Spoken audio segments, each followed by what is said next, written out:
Olá, sejam bem-vindos ao Carol's Talks.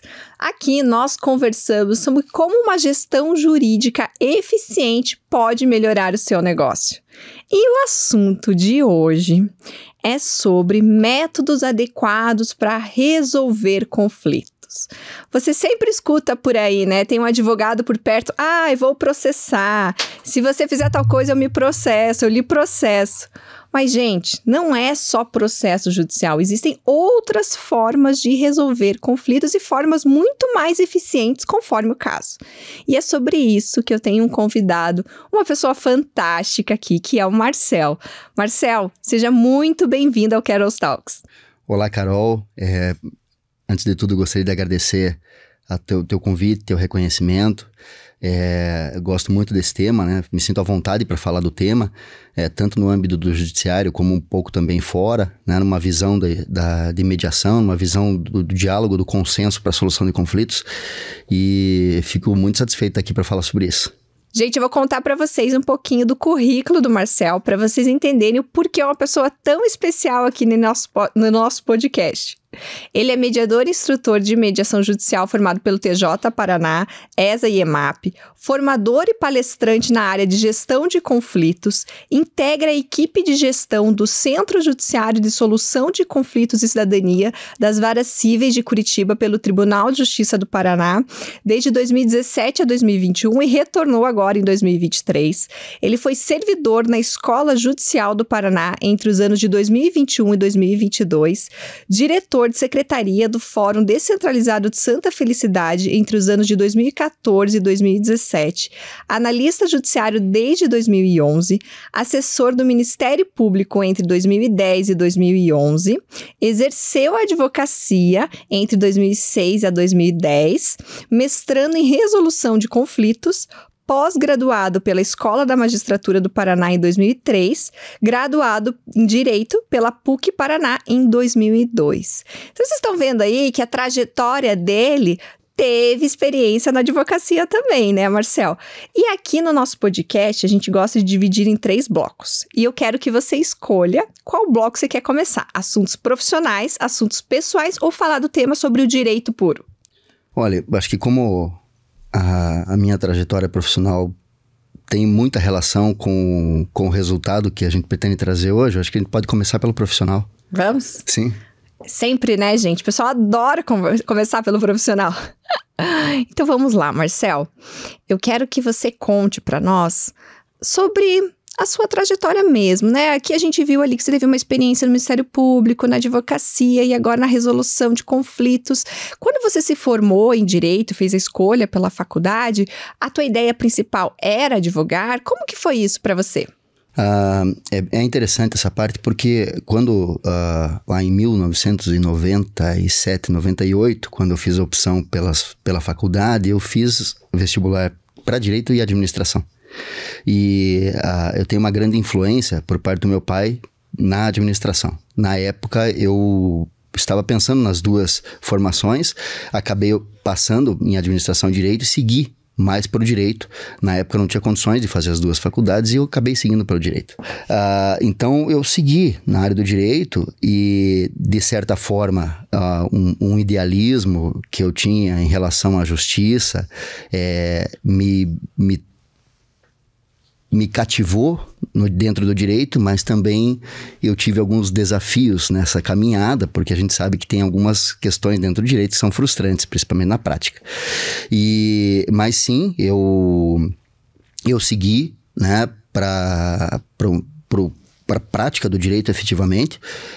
Inicialmente eu estudei para magistratura, né, até fiz alguns concursos, cheguei até a terceira fase do concurso para juiz, e em algum momento eu acabei me dedicando à advocacia.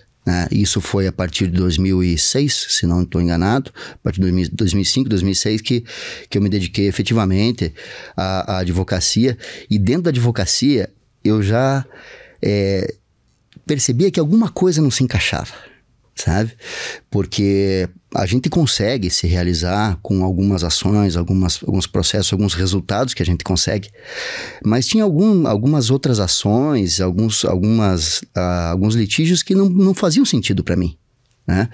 E já desde aquela época, ali entre 2005, 2006, 2010, eu já, na advocacia, eu procurava o outro advogado para tentar negociar, para tentar entender, né? Porque não fazia sentido para mim, em algumas situações, insistir na sentença, né? E até no próprio escritório tive algumas discussões em relação a isso, né? Porque alguns acordos que eu fiz não eram bem recebidos, né? Porque havia realmente uma expectativa, especialmente em relação a honorários, né? E valores que poderiam vir na sequência, mas que, na minha visão, demorariam muito e poderiam não ser liquidados, né? Enfim, a partir disso, eu tive outras experiências, né? Que foi uma experiência muito interessante no Ministério Público, na Procuradoria de Família, que também já tinha uma visão, né? Que algumas decisões poderiam prejudicar, né, a própria convivência familiar, né, e isso foi me acompanhando. E quando eu passei no concurso para analista judiciário no Tribunal de Justiça do Paraná, eu tive a feliz oportunidade de, em 2012, ser lotado no Fórum Descentralizado de Santa Felicidade, que, na época, eu morava, inclusive, em Santa Felicidade, né? Cresci ali e tive a oportunidade de fazer um bom trabalho ali. Segui com a ideia de aprimorar o atendimento ao cidadão, e nesse mesmo momento surgiu a Resolução 125 para nós, né? Que, apesar de ser de 2010, no tribunal chegou ali entre 2012 e 2013, e na época nós tivemos o desafio de colocar para funcionar essa resolução, que trata do tratamento adequado dos conflitos, né? E tem tudo a ver com a ideia da consensualidade, né? Da solução consensual.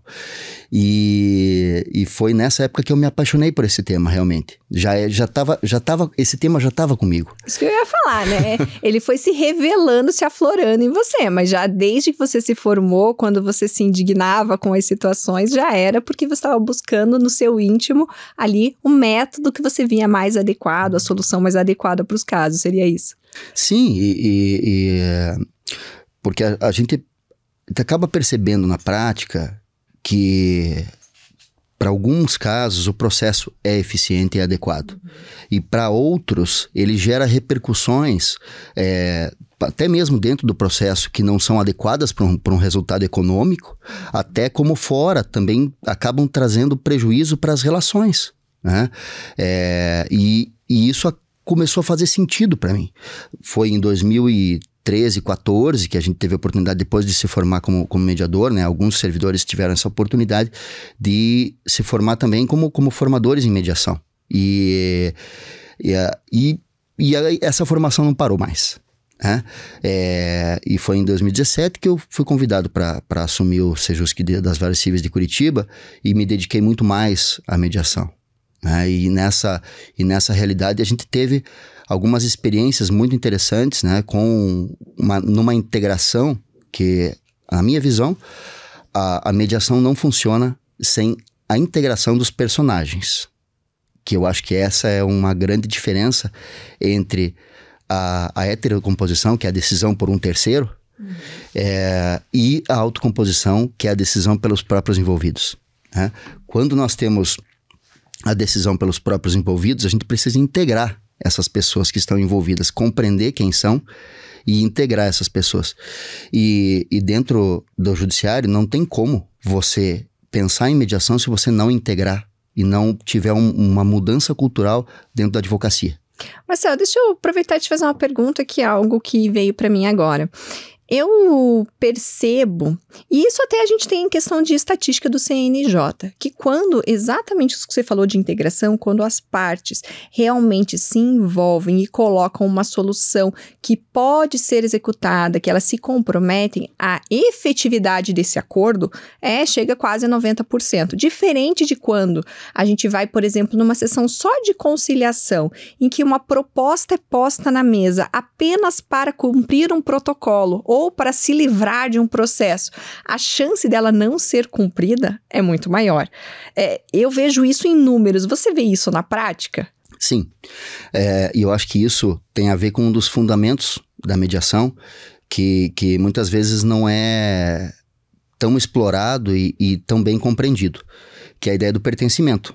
Né? Isso tem a ver com a gestão também, com a gestão no sentido administrativo. Quando você pertence a uma decisão, quando você participa da tomada de uma decisão, aquilo faz sentido para você. Você se responsabiliza por aquilo. E quanto maior essa responsabilização íntima, mais espontâneo é o cumprimento. E isso tem uma relação direta com a ideia da sentença. Porque quando um terceiro te responsabiliza por algo, você tende a se revoltar, a se indignar por essa responsabilidade que foi atribuída a você. Quando você compreende o que aconteceu, né, compreende quais os caminhos no futuro, e você toma uma decisão de resolver e se responsabiliza por aquilo, quanto mais sincera, íntima e participativa essa responsabilidade, mais espontâneo é o cumprimento. Então, por isso que depende da qualidade de um acordo também, desse acordo ser bem cumprido. E se não há uma abordagem que respeite a efetiva autonomia das pessoas, você vai ter um prejuízo na qualidade desse cumprimento. E aí existe uma relação principiológica, né, com a mediação. Não sei se isso ficou... Não, ficou ótimo. A gente abriu esse parênteses, mas continue contando. Sim. Aí da sua trajetória. Vamos lá. Eu acredito que é interessante trazer essa ideia do desvendando a mediação, né, que foi na época... eu lembro que algumas pessoas foram cruciais para isso, né? A doutora Marília, da UAB, foi uma pessoa que acreditou nessa ideia de desvendando a mediação.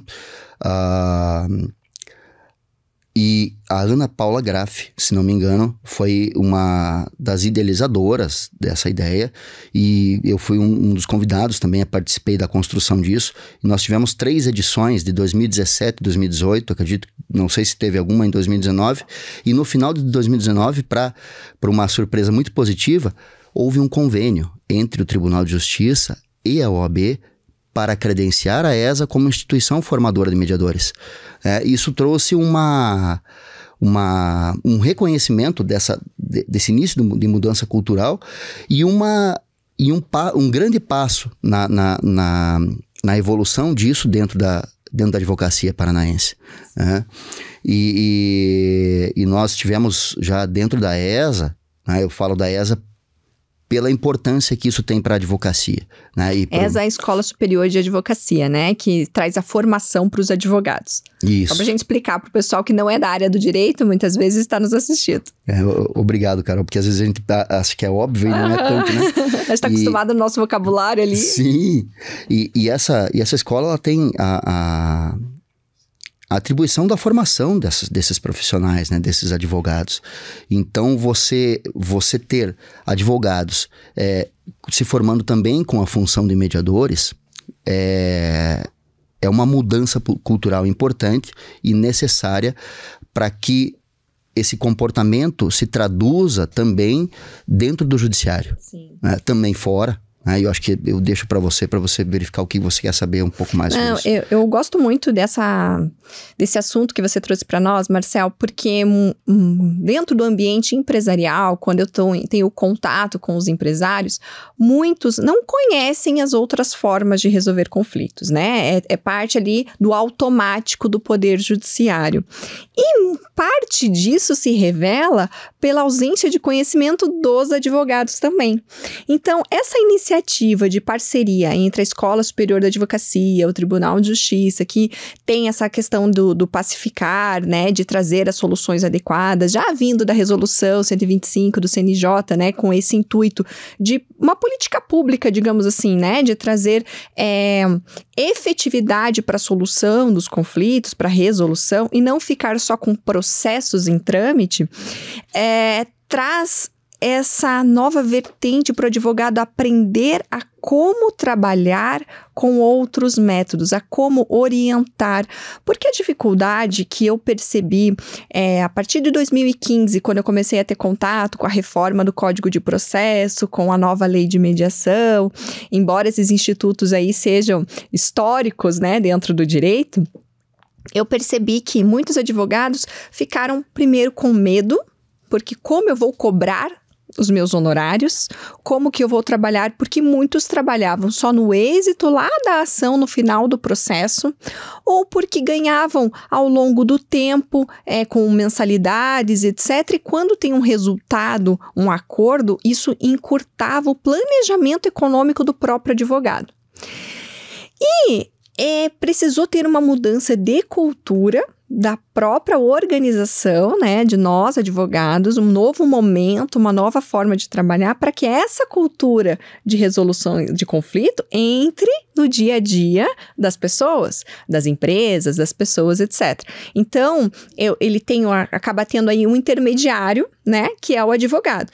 E quando a gente tem iniciativas como essa que você colocou, né, a atual presidente da OAB olhando para isso e trazendo para dentro da OAB para ter essa formação, para ter essa estruturação, nós estamos, claro, cumprindo com o nosso princípio ético enquanto advogados, que tem lá no nosso código de ética, que é trazer um resultado efetivo e não incentivar o litígio por si só, e também aprendendo a administrar uma forma de gestão também para o nosso cliente. Eu vejo hoje as questões da economia, celeridade, etc. A gente entrou no assunto do direito, a gente saiu da tua profissão, mas tudo bem, né? Vamos lá. E ele está vinculado com uma gestão eficiente da empresa. E eu sou apaixonada por isso, né? Uma gestão jurídica, não simplesmente só processo. E voltando um pouquinho no que você falou, um processo tem muita coisa envolvida.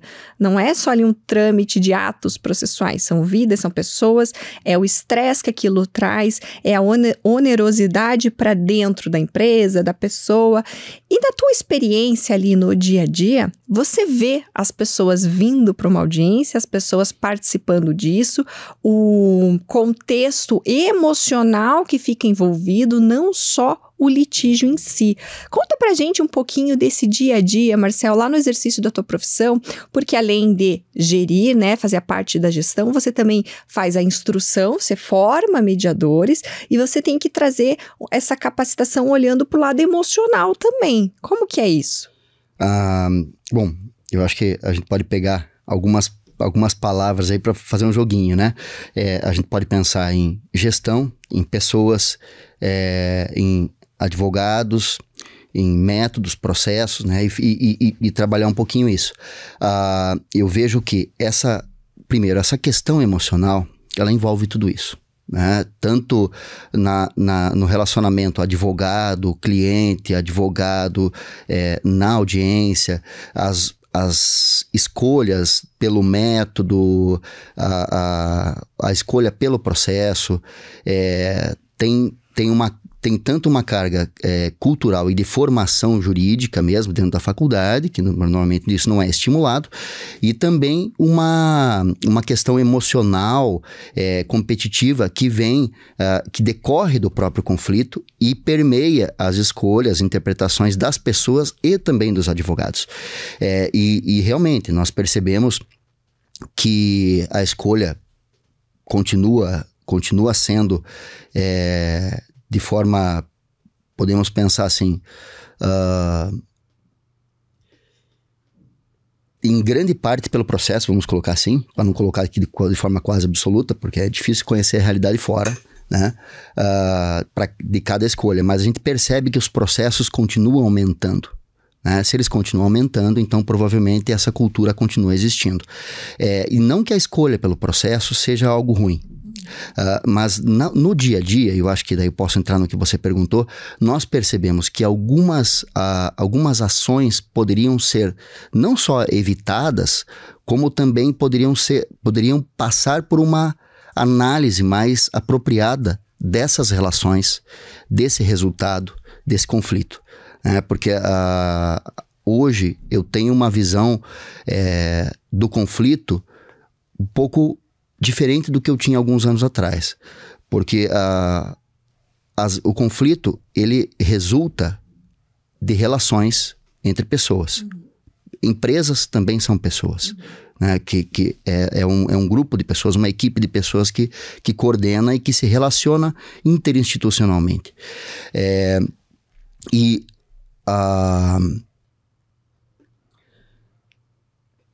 Os conflitos, eles são muito próprios, muito naturais das relações humanas, né? E hoje eu observo que muitos conflitos são adequadamente administrados pelas pessoas. Tanto é que muitos deles não se tornam problemas sérios que precisam de solução por um processo judicial, né? E isso acontece internamente dentro das empresas, isso acontece entre fornecedores, no problema de uma entrega de um produto, de um serviço, da qualidade do serviço que foi prestado, que as pessoas têm uma adequada interpretação, uma percepção normalizada sobre aquela situação e conseguem conversar e resolver por si. Então, é importante que a gente traga essa visão, porque os conflitos são permanentes, né? E muitos deles são resolvidos naturalmente entre as pessoas, num diálogo, né? Numa discussão, compartilhando informações que precisam trazer esclarecimentos sobre o serviço que foi prestado, sobre a entrega que não foi realizada no prazo. E muitas vezes essas relações entre empresas continuam. A pessoa continua prestando serviço, continua entregando um produto, continua cumprindo, fazendo contratos entre aquelas mesmas pessoas. A escola transformativa traz uma visão que é muito interessante sobre o momento de crise. E aí sim, o conflito como um momento de crise na relação entre essas pessoas, que naquele momento de crise elas não conseguem superar. E nesse momento de crise, que vários outros conflitos eles superaram, mas aquele momento de crise eles não conseguiram superar, e aí eles precisam tomar uma decisão a partir disso. E muitas vezes, sim, o processo continua sendo a opção eleita. E nós percebemos que a consequência disso é muito prejudicial para essas relações.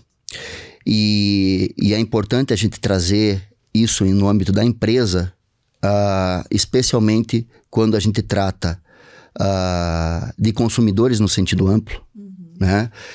Quando a gente trata de empresas que são fornecedoras de matéria-prima, fornecedoras de algum produto, de algum serviço que a outra empresa dependa, né? Que às vezes a gente observa que a empresa tem 5 ou 10 anos ou mais de relacionamento com esses fornecedores, com outras empresas em parcerias, né? Com empreendimentos imobiliários, por exemplo.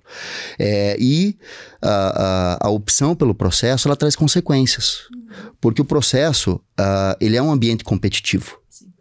E a competição, ela pressupõe, não que a competição seja negativa por si, não é isso, mas nas relações a competição traz consequências, e uma das consequências é, dentro do processo, que eu quero subjugar o outro.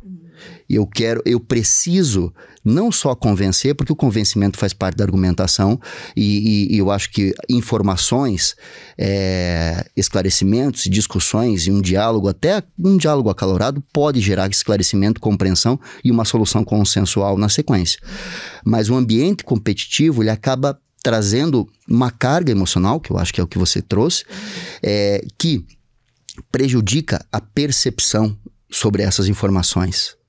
E se eu e você, Carol, precisamos, como parceiros ou ex-parceiros, né, tomar decisões da forma como nós vamos resolver uma crise numa relação comercial que nós temos, se eu estou eventualmente com uma percepção alterada emocionalmente, isso me prejudica a interpretação sobre os meus recursos. Isso prejudica a interpretação sobre os teus recursos. Não me permite ter uma visão clara de futuro, né? E uma tendência a eu responsabilizar no sentido de culpa. E a culpa nem sempre vai trazer um resultado, né, positivo, porque ela tem uma visão de responsabilidade sobre o passado. E aí nós trazemos a mediação como uma visão de responsabilidade para o futuro. Enquanto a culpa condena, a responsabilidade, a autorresponsabilidade, traz compreensão sobre o que acontece, traz uma oportunidade de compartilhamento de informações e, lógico, dentro do âmbito empresarial, a gente tem que pensar. Informações podem ser compartilhadas, outras não. Mas se você sonega informações para mim e eu sonego informações para você, nós temos um terreno árido na negociação, que provavelmente vai nos levar, mesmo que nós tenhamos muita capacidade de decisão, né, a tomar decisões equivocadas ou de má qualidade.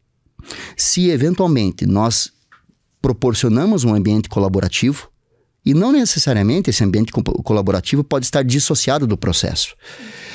Nós podemos resolver alguma coisa que nos permita evitar algum prejuízo em relação a algum ponto e deixar uma outra questão para que o juiz decida, porque é algo mais próprio da decisão judicial, né?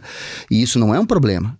Isso é a ideia do tratamento adequado do conflito, que a gente possa ter um ambiente minimamente colaborativo, né, com um diálogo de qualidade, compartilhando informações que nós, como empresa, entendemos que são compartilháveis, né, para que, mesmo numa divergência, mesmo às vezes com um problema sério no cumprimento de um contrato, que a gente possa sentar numa discussão, uma negociação madura, profissional, para tomar decisões de mais qualidade.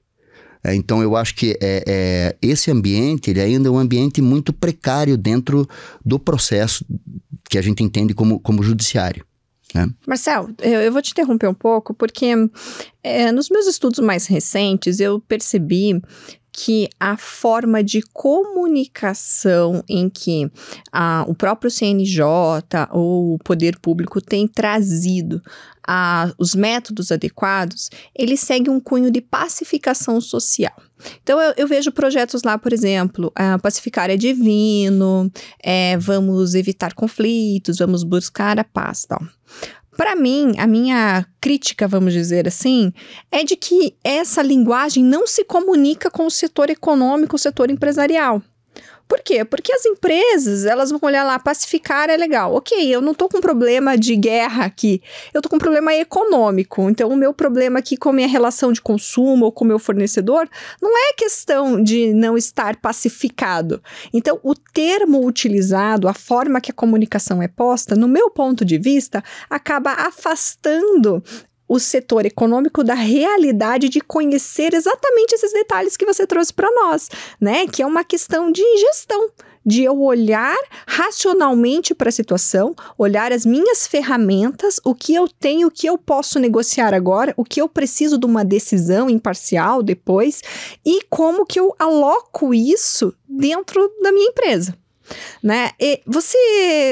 O que você pensa a respeito disso, né? Porque a comunicação, o poder da comunicação, ele chega antes de qualquer coisa. Do conteúdo é a forma que você traz o conteúdo, né? E esse gap, ou essa minha interpretação, comenta um pouquinho o que você pensa a respeito. Se você concorda, se você discorda, qual que é a tua visão sobre isso? Eu acho muito legal que você trouxe essa ideia da comunicação. E cada vez mais eu tenho uma impressão de que os profissionais de mediação e os profissionais de negociação, eles são profissionais voltados à comunicação. Né?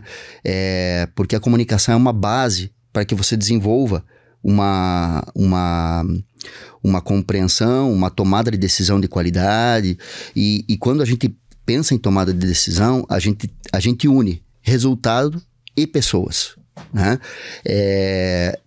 E muitas vezes a gente acaba tendo realmente uma visão romântica sobre a mediação, e não quer dizer que essa visão não exista na prática, né?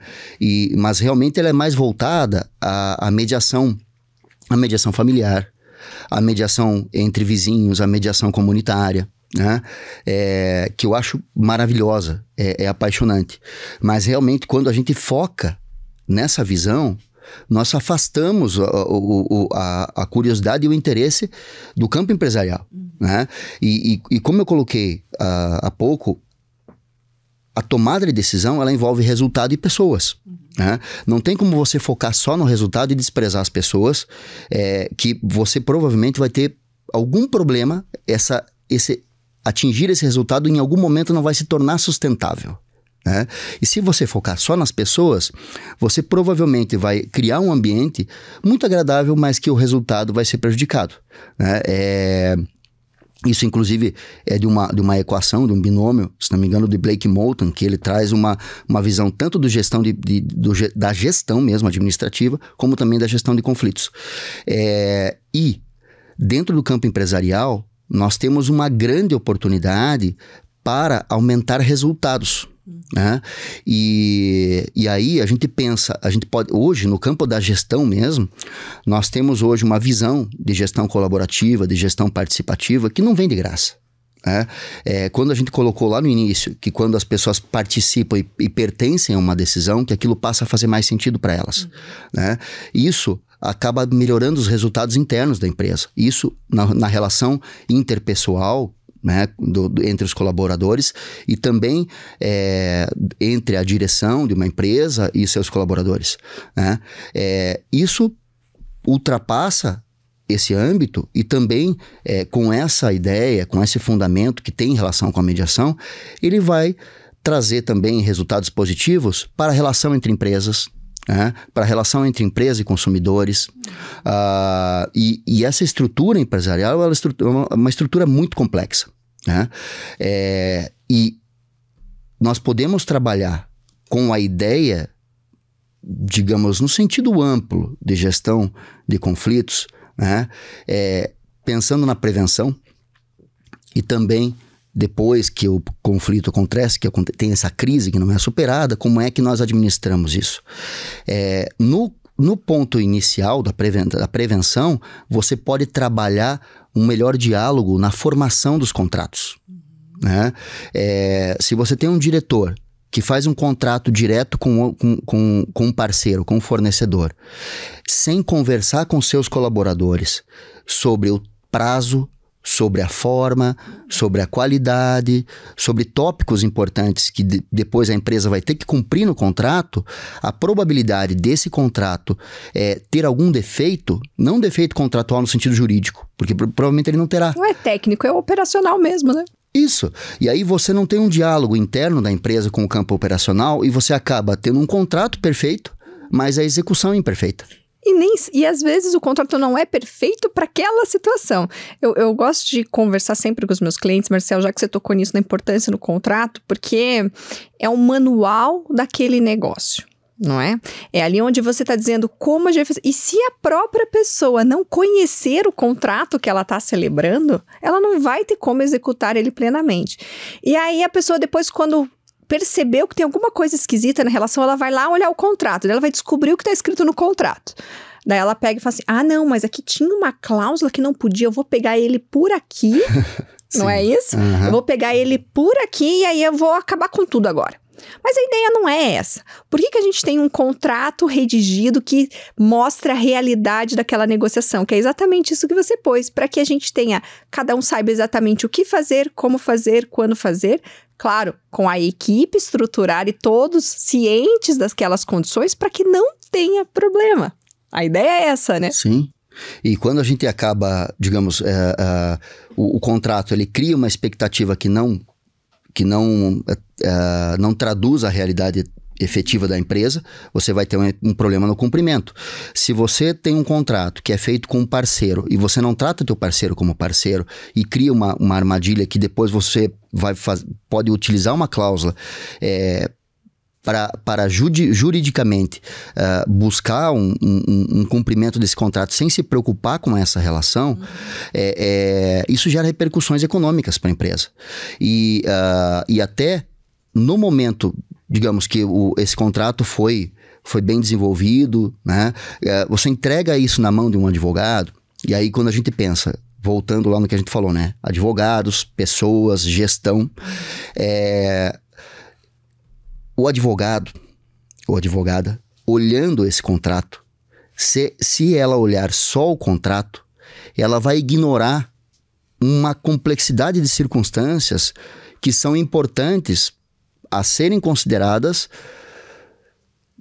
em relação à repercussão daquilo para a empresa, a repercussão daquilo com o parceiro da empresa. Sim, tem que ter a visão do negócio, da parceria e da imagem da empresa também. Eu acredito, Marcel, que neste momento de comunicação tão fácil, tão líquida, tão rápida, uma decisão impacta diretamente na reputação da empresa, no networking, nos relacionamentos com outros parceiros que podem ser estabelecidos.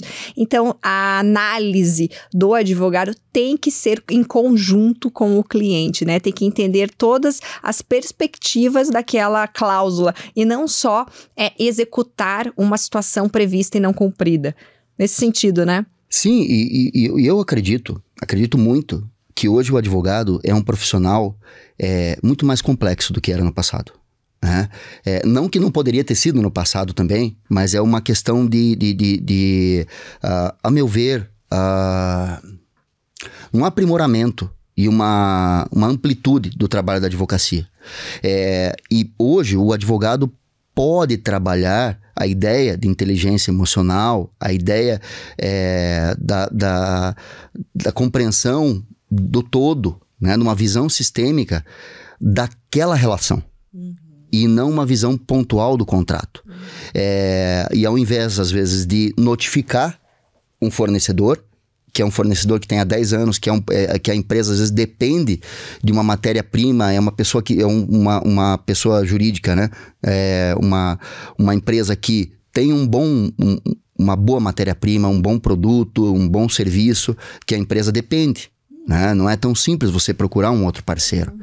E muitas vezes uma notificação extrajudicial, um e-mail, uma mensagem do WhatsApp deteriora aquela relação. E muitas vezes essa orientação acaba vindo do próprio advogado, né? Que produz um documento, que é uma notificação, por mais que seja por e-mail, que acaba querendo documentar uma mora, querendo documentar um descumprimento. Como é que isso chega para o outro diretor? Né? Como é que isso chega para as outras pessoas? Como é que elas vão interpretar isso? Então, é preciso hoje, não só no campo empresarial interno, mas como nós estamos, minha realidade mais ligada à advocacia, mas também com alguma experiência com essas questões empresariais que a gente trata no dia a dia, o advogado pode trazer uma maior clareza para o cliente, que óbvio, o cliente está indignado. Ele está conversando com o diretor, com o gerente, com o gestor, que está indignado com o descumprimento, que quer tomar providências judiciais, que quer bater na mesa. E às vezes o advogado acaba se tornando o profissional que vai inicialmente dizer: Carlos, o que está acontecendo? Qual é a importância desse fornecedor para você? Vamos procurar entender as circunstâncias pelas quais esse contrato não foi cumprido? Quantos contratos você tem com esse fornecedor? Tem 50 contratos. Os outros 49, como é que foram? Né? Ele já vem descumprindo outros contratos? Né? Ou ele é um fornecedor que realmente se dedica à tua empresa, a prestar um bom serviço para a tua empresa? Será que é o caso de a gente partir para o campo judicial, para o litígio? Né? Porque esse campo da negociação, do diálogo, ele está sempre aberto. Né?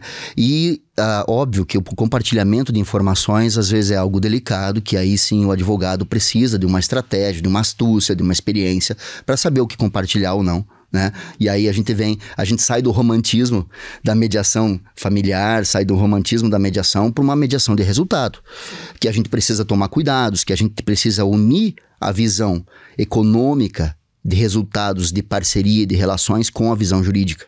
Né? Mas é um trabalho mais complexo que é exigido desse advogado, e também uma oportunidade para os gestores visualizarem isso de uma outra forma, quando se veem emocionalmente influenciados por esses problemas, né, no cumprimento de contratos, enfim. Sim. Marcel, vamos mudar um pouquinho, porque a gente misturou aqui o profissional com o direito, ficamos com 2 blocos em um, mas eu quero que você conte para nós qual foi o seu maior desafio na sua atuação profissional até hoje, uma situação desafiadora para você. Olha, eu acho que desafiador é você procurar desenvolver um trabalho coerente com a mediação e e com a conciliação técnica, né? Uma visão técnica de negociação, levando em conta a demanda do judiciário, né? A demanda do judiciário, ela é avassaladora e ela traz um grande desafio para a qualidade, né? Da forma como a conciliação será desenvolvida. Hoje até tenho uma visão de que a mediação, ela é muito difícil você conseguir desenvolver uma mediação efetivamente como eu compreendo a mediação hoje. E eu acredito que alguma mediação com qualidade é possível de ser feita, com uma triagem adequada de casos, e também a conciliação técnica com qualidade, né? Mesmo com, às vezes, um ambiente competitivo que é trazido pelo processo, nós conseguimos trazer algo de bom, né? E eu desapeguei completamente da visão de acordo, né? E às vezes isso parece um pouco absurdo, né? Para quem pensa no processo, para quem pensa em conciliação, mas hoje eu acredito numa escala de 0 a 10, de 0 a 100, onde se as pessoas saírem do 0 para 1, para 2, você já fez um bom trabalho. Sim. Como mediador, como conciliador. Marcel, às vezes eu percebo durante a sessão de mediação que ela acaba funcionando nesse sentido de escala, como você quebrar alguns paradigmas ou abrir os olhos para umas situações. Por exemplo, a pessoa chega cheia de pré-julgamentos a respeito do porquê a pessoa não cumpriu ou porque gerou aquele problema. E quando eles sentam para conversar, acabam esclarecendo alguns pontos que eles não quiseram conversar antes, que estava ali meio obscuro, e até mudando a postura pelos pré-julgamentos que a pessoa tinha. E isso já é um 90% numa mediação, né? Porque dali, para chegarem numa decisão, não precisa nem estar na sessão. Eles podem fazer por conta própria. Mas o objetivo de reestabelecer a comunicação, que eu acredito que é o principal fator da mediação. Sim, e a gente volta na ideia da comunicação, né? E na ideia das emoções, na ideia da percepção. E tanto as escolas, elas têm diferentes visões sobre alguns elementos do conflito, né? A escola de Harvard, ela pensa em separar as pessoas do problema, trazendo essa ideia das emoções. E a escola narrativa pensa nas narrativas colonizadoras, e a escola transformativa pensa na ideia de percepções, né? Alteradas por essa carga emocional. E eu acho é legal a gente pensar na escola narrativa, porque quando eu não gosto da Carol, eu não suporto a Carol. A Carol pode falar qualquer coisa pra mim, que a probabilidade de eu interpretar negativamente é muito grande. Então, quando as pessoas estão envolvidas no conflito, você tem essa realidade, né? E quando você chega em sala, e é importante que nós, como profissionais da conciliação do mediador, da mediação, como esse terceiro, a gente compreenda que essa linguagem, ela vai ser uma linguagem mais ríspida, mais descuidada, mais agressiva. Por quê? Porque as narrativas sobre um e sobre o outro estão completamente influenciadas pelos aspectos negativos que surgiram nessa relação, né? Então, o papel desse terceiro, que às vezes não é bem compreendido, mas nós vamos sentar ali para conversar. Se for para conversar, eu sento eu e a Carol e a gente resolve. Já nem tem conversa, por que eu vou lá? Por que eu vou lá? Né? E isso tem a ver do porquê que muitas pessoas não acreditam. Por quê? Porque eu sou capaz de sentar com a Carol e resolver meu problema com a Carol. Sim, você é capaz. O problema é que você está influenciado emocionalmente, a tua interpretação, a tua narrativa sobre a Carol está completamente influenciada por essa carga emocional. Então, as informações que você vai receber da Carol, as informações que você não vai querer compartilhar, né? A forma como você não vai compreender a Carol tem a ver com essa ideia da relação, da negociação direta, que às vezes é prejudicada por isso. Por isso a participação desse terceiro, que vai procurar catalisar esses elementos, né? E eu gosto de trazer hoje a ideia do resumo, né? Quando eu penso, Carol, você está preocupada em tratar aqui sobre o assunto da forma como as pessoas se comportam em sala. É isso mesmo que você está trazendo? Então, essa é uma das funções do mediador. Porque quando o Marcel está em conflito com a Carol e o Marcel fala diretamente para a Carol não tende a não compreender, a interpretar de uma forma negativa. Agora, quando esse terceiro, que é o Paulo, que é um conciliador, um mediador, resume tanto para a Carol como para o Marcel o que está sendo dito, o Marcel e a Carol tendem a ter uma outra interpretação, porque não é aquela pessoa diretamente envolvida que está dizendo. E a gente começa a ressignificar essa comunicação. E aí sim, a gente parte de um ambiente competitivo, de discussão, de agressão verbal, por mais que seja simples, muito sutil, mas a gente parte de um ambiente competitivo para um ambiente colaborativo, onde você começa a compartilhar informações. Eu não quero compartilhar com a Carol, mas com o Paulo eu compartilho, né?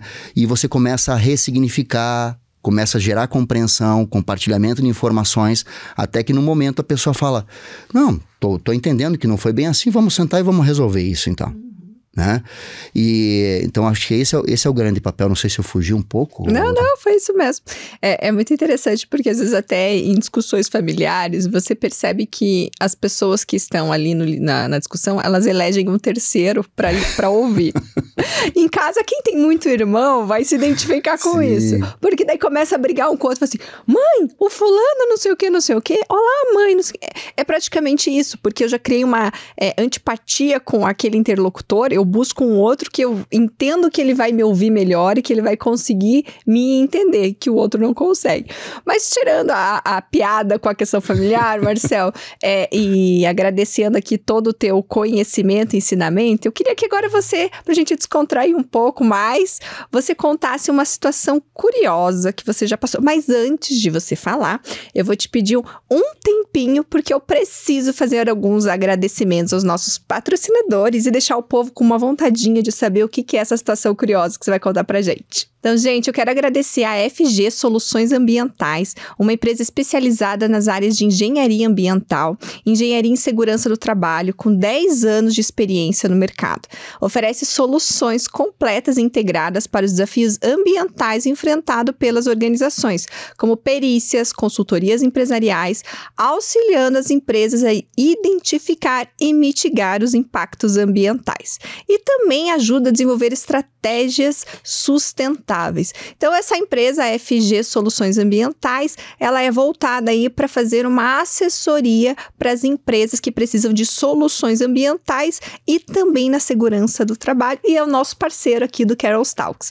E também eu quero agradecer a Dream Up, que é uma loja de vestuário feminino, que inclusive caprichou aqui na minha vestimenta hoje, e fica no Bacaxeri, então atentos vocês aí, seguidores, que a Dream Up tem ofertas especiais.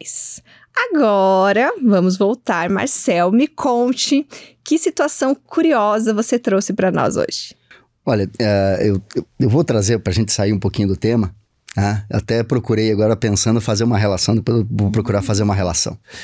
E eu gosto muito de natureza, gosto bastante e, enfim, independente se você esteja a pé ou com algum veículo. E há algum tempo nós reunimos ali alguns amigos, né? Os corajosos que resolveram realmente ir, porque estava um dia chuvoso, garoa, era uma garoa. Curitibana? Da Serra do Mar. E na Serra do Mar, é normal que esteja garoando. Então a gente pensou, a garoa não vai ser um problema, a gente leva uma capa, ok, vamos. E a gente estava procurando fazer um reconhecimento de uma trilha antiga, que se chama Trilha da Ambulância, que era uma trilha onde passavam alguns jipes, né, há muito tempo atrás. Hoje é uma reserva, não pode mais circular, nem moto, nem jipes, né, mas a gente foi fazer essa trilha a pé. E ela fica no coração da Serra do Mar, você descendo ali perto do viaduto, aquele viaduto que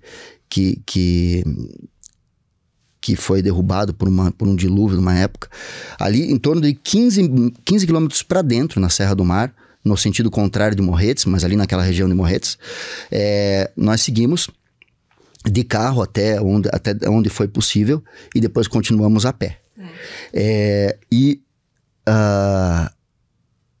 Num determinado momento, a gente estava já acho que uns 4 quilômetros para dentro, essa chuva começou a aumentar. Né? E não sei se você já ouviu falar do rio Canasvieiras, ele é um rio largo, né? Que corta a estrada da Limeira, que fica entre, atravessa Morretes, Morretes, Guaratuba e Garuva. Né? Então a gente estava seguindo ali pelo meio da Serra do Mar, no sentido da estrada da Limeira. E essa chuva aumentou. A gente chegou a passar o rio Canasvieiras. Vocês estavam em quantas pessoas? Em 4. 4. Em 4. Tinham 2 amigos que eram muito experientes e eu e um outro amigo que, assim, a gente gosta bastante, mas não tem a experiência com... Tava mais de aventureiro. Mas isso, de aventureiro, E a gente atravessou esse rio e logo em seguida, a gente andou 1 quilômetro, a gente devia ter andado uns 5, 6 quilômetros, a chuva realmente aumentou muito. E aí a gente voltou, porque a gente tinha que conseguir atravessar o rio de volta. A gente precisou cortar alguns galhos para conseguir atravessar o rio. A correnteza já estava levando a gente caiu algumas vezes para dentro do rio, molhei a mala, perdi o celular, enfim. E a gente conseguiu atravessar esse rio. E a chuva não parava, e só aumentava. Um dilúvio. Aqueles dilúvios de Serra do Mar, que a gente vê que alaga Morretes, então, Sim. Foi num dia desse. Era um sábado, a gente saiu no sábado de manhã, e já era mais ou menos umas 3 horas da tarde, a gente estava no caminho de volta, faltava em torno de uns 3 quilômetros, e o que a gente nem tinha visto que eram riachos no início, né? Que a gente passava por cima de o que era, a gente percebeu que eram pontes, né? Era uma estrada antiga de pedra, coisa linda. E essa estrada se tornou uma cachoeira. E não tinha mais, a gente não via mais a estrada. A cachoeira passava por cima da estrada e havia um risco muito grande de a gente ser levado por essa correnteza. A gente passou um rio, a gente passou um segundo rio, a gente passou o terceiro, que provavelmente era o último. Eu confesso que eu acho que eu devo ter rezado umas 5 vezes. Eu cogitei o fato de não passar aquele rio e fiquei com muito, mas muito, muito medo. Mas a gente viu pata de anta, pata de onça, que esses colegas conheciam muito. Tô com medo só de ouvir essa história. Mas assim, uma experiência maravilhosa. E eu quero voltar lá. Só que sem chuva. Né? Olha a previsão do tempo. Eu quero concluir isso.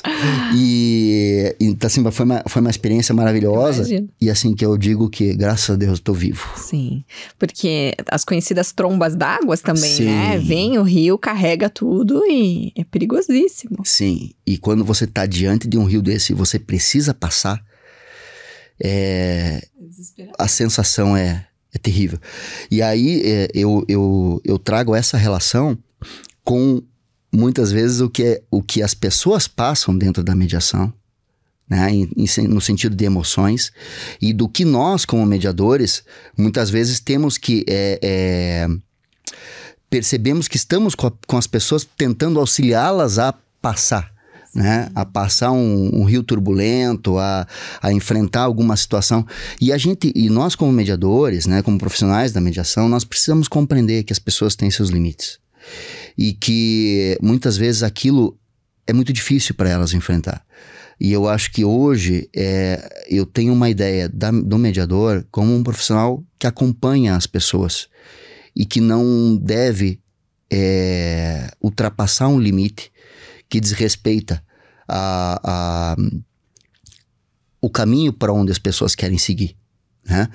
E se eventualmente as pessoas querem o processo, mas você é um profissional do direito, às vezes mesmo como mediador, você tem uma interpretação sobre aquilo, a tua interpretação não pode ultrapassar o âmbito interno do teu pensamento, porque são as pessoas que decidem.